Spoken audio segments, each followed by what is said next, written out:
Hello friends, ഇന്ന് ഞാൻ shoot ചെയ്യുമ്പോൾ ഇന്നത്തെ വ്ളോഗ് എൻ്റെ വീടും പരിസരവും മറ്റുള്ള സ്ഥലങ്ങളുമാണ്. അപ്പോൾ ഇതെല്ലാമാണ് ഇന്ന് ഷൂട്ട് ചെയ്യാൻ പോകുന്നത്. നാട്ടിലെ വിശേഷങ്ങളും മറ്റുള്ള കാര്യങ്ങളും പരിചയക്കാരും അങ്ങനെയുള്ള വീഡിയോ ആണ് ഇന്ന് ഷൂട്ട് ചെയ്യാൻ പോകുന്നത്.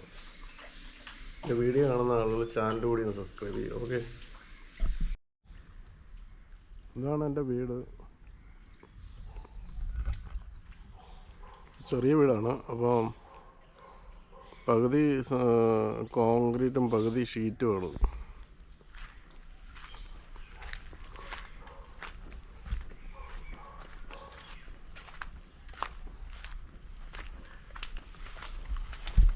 ഇവിടെ പഴയ കോഴിക്കോടാണ്. കോഴിക്കോട് എരുത്തിൽ. പിന്നെ ഇവിടെ നിന്ന് അങ്ങോട്ട് പോകുമ്പോൾ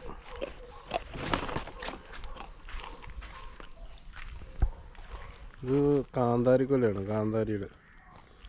കാന്താരിമുളകില്ലേ, കാന്താരിമുളക് ഉണ്ടാകുന്ന കാന്താരിക്കൊല്ലയാണ്. ഇവിടെ ചെറിയ രീതിയിൽ ഇഞ്ചി കൃഷി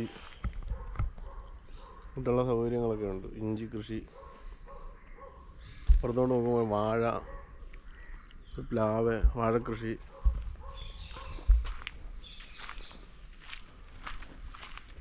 ചെറിയ തോതിലപ്പുറത്ത് പയർ കൃഷിയൊക്കെ ഉണ്ട്, വെണ്ട കൃഷി.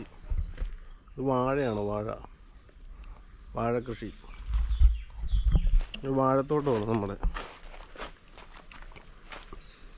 കൊലയൊക്കെ കൊലച്ചിപ്പുണ്ട് ഞാൻ.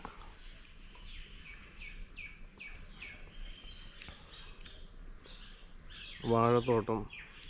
ഇനി അങ്ങോട്ട് പോകണമെങ്കിൽ പടിഞ്ഞാട്ട് വേറെ വഴിയുണ്ട്, അങ്ങോട്ടുള്ള വീഡിയോ ഷൂട്ട് ചെയ്യാം.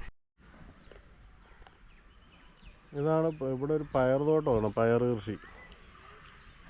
പയർ കൃഷി നടക്കുന്ന സ്ഥലമാണ്. പയർ കൃഷി.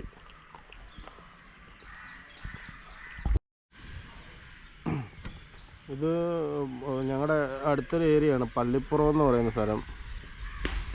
പള്ളിപ്പുറം എന്ന് പറയുന്ന ഒരു സ്ഥലമാണിത്. അവിടെ ഒരു ബ്രിക്ക് കമ്പനിയുണ്ട്. പിന്നെ ഇവിടെ വലിയ വിശാലമായ പാടശേഖരവും മറ്റുള്ള കാര്യങ്ങളുമൊക്കെ ഉണ്ട്. അങ്ങനെയാണ് ഇവിടുത്തെ സെറ്റപ്പ്. ഇതാണ് നമ്മുടെ അടുത്ത് പള്ളിപ്പുറം എന്ന് പറയുന്ന വിശാലമായ സ്ഥലം. അവിടെ പോയി അവിടെ ഈ കിളിയുടെ മേളമാണ്. വൈകുന്നേരം ആകുമ്പോൾ കാക്കയുടെ ഭയങ്കര ശല്യമാണ്. കാക്ക കൂട് കൂട്ടുന്ന സ്ഥലമാണത്. നമുക്ക് പോയി അത് ഷൂട്ട് ചെയ്തിട്ട് വരാം. അത് അതേപോലെ തന്നെ ഇവിടെ ഒരു കപ്പത്തോട്ടമുണ്ട്, നല്ല അടിപൊളി ഒരു കപ്പത്തോട്ടം, മറ്റുള്ള കാര്യങ്ങൾ. ഇവിടെ പുഞ്ചകൃഷിയായിരുന്നു നേരത്തെ. പുഞ്ചകൃഷി നടന്നുകൊണ്ടിരുന്ന സ്ഥലമാണ്. അപ്പോൾ ഇപ്പോൾ ഈ ആൾക്കാർക്ക് ഈ കൃഷി ലാഭകരമല്ലാത്ത കാരണം ആളുകളിപ്പോൾ കൃഷിയിലോട്ടൊന്നും നോക്കാത്ത കാരണമാണ് ഇവിടെ ഇപ്പോൾ കൃഷിയില്ലാത്തത്. എന്തായാലും ആൾക്കാരൊക്കെ കൃഷിയിലോട്ട് വരുമെന്ന് എന്തായാലും പ്രതീക്ഷിക്കാം. അവിടെയാണ് പള്ളിപ്പുറം. അവിടെ കിളിയുടെയൊക്കെ നല്ല ഒച്ചയാണ്. നമുക്ക് എന്തായാലും പോയി ഒന്ന് ഷൂട്ട് ചെയ്യാം. ഇത് നമ്മുടെ അവിടെ ഉള്ള ഒരു താറാവും കൂടാണ്, ജോസിയുടെ താറാവും കൂട്. അതൊന്ന് നോക്കാം നമുക്ക്.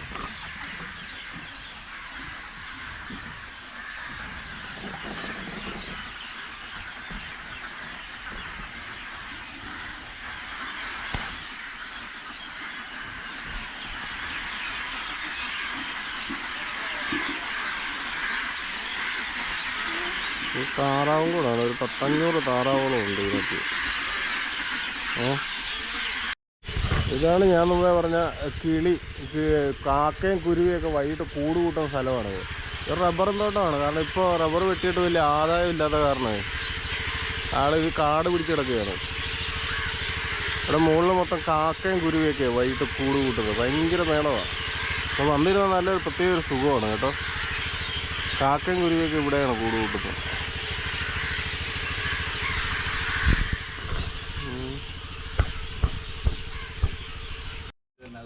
അതെ എന്നാ അതുണ്ടോ യൂട്യൂബ്.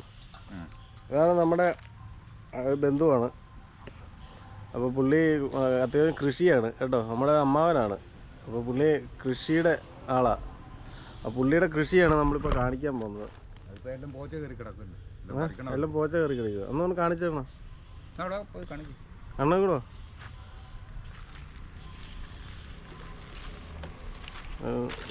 ഇപ്പോൾ പോച്ച പറിച്ച് വളം ചെയ്യാനാണ്. പോച്ച പറിച്ചു വളം ചെയ്യാനല്ലേ? നട്ട് ഇപ്പൊ മൊത്തം ഡ്രിപ്പ് ഇറിഗേഷനാണ്. എന്താണ്? ഡ്രിപ്പ് ഇട്ടേക്കുക. അതിപ്പോൾ ഇങ്ങോട്ട് മാറ്റി ഇട്ടിയാണ് പോച്ച പറിക്കാൻ വേണ്ടിയിട്ട്. പോച്ച പറിക്കാൻ വേണ്ടി അതെല്ലാം കൊടുത്തിട്ട് പിന്നെ വളം ചെയ്ത് പയറാണല്ലേ? പയർ ഡ്രിപ്പ് ഇറിഗേഷനാണ്.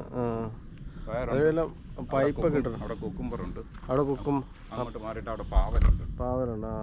എല്ലാത്തിനും ട്രിപ്പാണ്. എല്ലാത്തിനും ഡ്രിപ്പ് ഇറിഗേഷൻ അല്ലേ? പുള്ളി വലിയൊരു കർഷകനാണ്. പുള്ളിയെ പരിചയപ്പെട്ടത് പുള്ളിയുടെ നമ്പർ ഞാൻ കൊടുക്കാം. ശിവദാസൻ എന്നാണ് പേര്. ഒന്ന് പരിചയപ്പെടുത്തിക്കാണ്. എൻ്റെ പേര് ശിവദാസൻ. ഞാൻ ബിനീഷിൻ്റെ അമ്മാവനാണ്. ഞങ്ങൾ അടുത്തടുത്താണ് താമസിക്കുന്നത്. തൊട്ടടുത്ത വീട് തന്നെ. ഓക്കെ. സ്ഥലം അടുത്താന്ന് പറയുമ്പോൾ പിന്നെ പ്രത്യേകിച്ച് സ്ഥലം പറയണ്ടല്ലോ. ബിനീഷിൻ്റെ സ്ഥലം തന്നെ പുന്തല. ഓക്കെ. ഇനി വേറെ ഇതാണ് പുള്ളിയുടെ വീട്. പുള്ളി അത്യാവശ്യം നല്ല കർഷകനാണ്. പുള്ളി അടുത്തൊരു യൂട്യൂബ് ചാനൽ തുടങ്ങുന്നുണ്ട് കൃഷി സംബന്ധമായിട്ട് അല്ലേ അണ്ണാ? കൃഷി സംബന്ധമായിട്ട് പുള്ളി കഴിഞ്ഞേ ഉള്ളൂ. സ്വല്പം കഴിഞ്ഞേ ഉള്ളൂ അല്ലേ? ഓക്കെ. അപ്പോൾ നമ്മുടെ ഇന്നത്തെ വീഡിയോ വൈൻഡപ്പ് ചെയ്യുകയാണ്. ഇപ്പോൾ ശിവദാസണ്ണൻ്റെ വീട്ടിൽ വെച്ചാണ് വീഡിയോ വൈൻഡപ്പ് ചെയ്യുന്നത്. അപ്പോൾ നാളെ കുറച്ച് കാഴ്ചകളുമായിട്ട് വീണ്ടും കാണാം. അതാണ് ശിവദാസണ്ണൻ. കണ്ടു കണ്ടു. ആണ് പുതിയ കൃഷി എന്തൊക്കെയാ? പുതിയ കൃഷി പാവല്, കുക്കുംബർ, പയർ. ഇനി അത് കഴിഞ്ഞ് മഴയൊന്ന് ശമിച്ചിട്ട് വേണം ചീര കൃഷി ചെയ്യാൻ. ചീര കൃഷി. അതൊക്കെ പുള്ളി വലിയ കർഷകനാണ്. കിളിപ്പിക്കാൻ പറ്റത്തില്ല. ഇത്ര വലിയ അപ്പൊ ഈ പുള്ളിയുടെ തന്നെ കുറെ ഇത് നമുക്ക് ഷൂട്ട് ചെയ്യാനുണ്ട്. കർഷകനാണ്. നമുക്ക് വിജയകരമായിട്ട് കൃഷി നല്ല രീതിയിലായി കഴിഞ്ഞാൽ എനിക്ക് ഷൂട്ട് ചെയ്യാനുള്ളതുണ്ട്. അപ്പോൾ ഈ പുള്ളിയാണ് അത് തരുന്നത്. ഓക്കെ. അപ്പോൾ എൻ്റെ അടുത്ത വീഡിയോ ആയിട്ട് വീണ്ടും കാണാം. നാളെ വല്ലോ. ഓക്കെ. അപ്പോൾ താങ്ക് യു.